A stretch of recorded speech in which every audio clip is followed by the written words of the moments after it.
I'm going to show you how to make an infiltration ring from a can of chopped tomatoes. First thing you need to do is open up the can, empty the contents out, make yourself something nice, and then give it a good clean. Once you've done that, you'll notice that the inside of the tin has a white plastic lining, and that's there to protect the food from tarnishing the tin and therefore spoiling the contents. Now, tomatoes could do that, but there are some other tins as well that could be like that. So if you haven't got tomatoes, you could find something like sweet corn or pineapple instead. And having done that, you then want to remove the label. So now you've got your tin, the label removed, get rid of all the sticky stuff on the outside as well. The next thing you need to do is to remove the other end of the tin. So put your can opener on and let's get that other end off.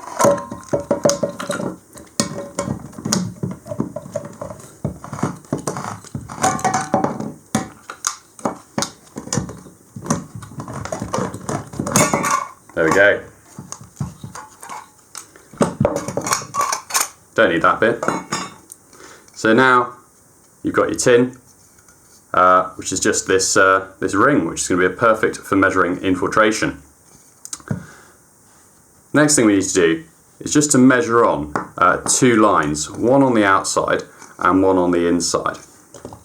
So the one on the outside, you want to measure about 2 centimeters up from the bottom of the tin. So find a ridge that you'll be able to follow the line round with, take your marker pen and then mark that line all the way around the can. Just be careful of the sharp edges that there are now on the inside of the can as you go round. Join that line all the way round. Okay, now we've got one line all the way around the outside. That's going to allow us to have a fixed point when we knock the can into the ground. The next bit is slightly trickier. So on the inside of the can, you want to draw a line about 5 centimeters into the can all the way around. So you have to, you need sort of 3 hands to do this really.